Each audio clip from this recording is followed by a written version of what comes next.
Well, Lisa, thank you for the great question.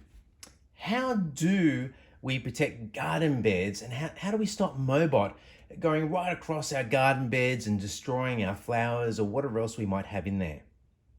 Well, I thought the easiest way of explaining this would be to draw it on a piece of paper.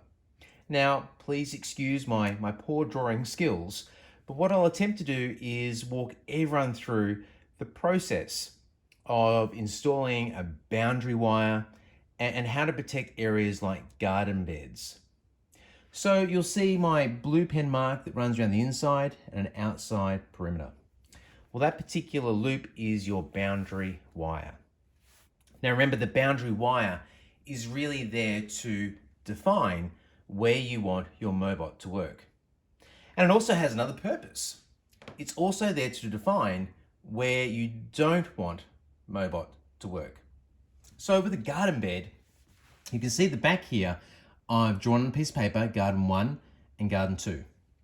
And we're using that as an example of two areas that you may want to protect.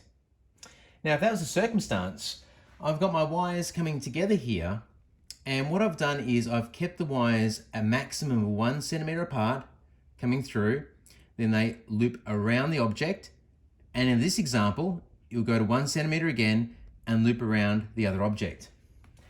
And what that will do, it will tell Mobot that it shouldn't go into that area.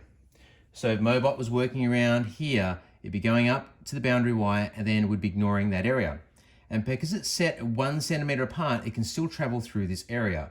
It won't recognize it as a separate area that it should mow. It will just know that it shouldn't go across into your garden beds. So Lisa, hopefully that answers that question for you. Now, I thought whilst I've drawn this out on a piece of paper, there's a few other things that I could explain to help everyone better understand what happens when you set up your Mobot. So in this example, we have the house here and we have a pathway leading up to the house.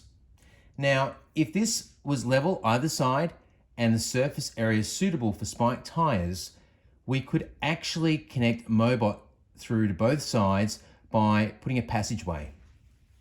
Now in this example, the passageway, as you can see, is 50 centimeters. Now, if it's 50 centimeters, it will not mow in this area because it's too small in width.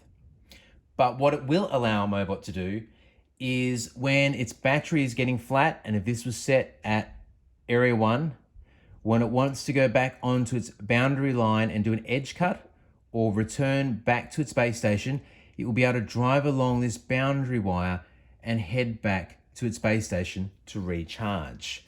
So that's the purpose behind having a minimum of 50 centimeters, and you can increase that width if you wanted to have a passageway that might be transferring through where you want it to mow, etc. The other important thing to note out of this particular example is the far left-hand side here. We need to make sure always that the minimum width here is 2 meters for a passageway where you want Mobot to mow. And that's essential as well. Otherwise, again, if it's only 50 centimeters, sure, it will enable it to transfer through when it's going flat, but it won't allow it to mow in that area. So hopefully, Lisa, that answers your question and maybe a few other things as well. But that there is an example of how you can protect an area. And remember, it's not just garden beds. You can protect anything by looping it around like I have in this example. And remember, if it's things like mature trees that are well established, then it's probably not necessary to loop through like this because Mobot will be able to bump into the tree. Its bump sensors will recognize as an object and it will turn away and redirect itself. This is really about areas that are sensitive that you want to protect because it might be a garden bed, it could be a water feature, it could be numerous things, but this is how we would loop our line to protect those areas.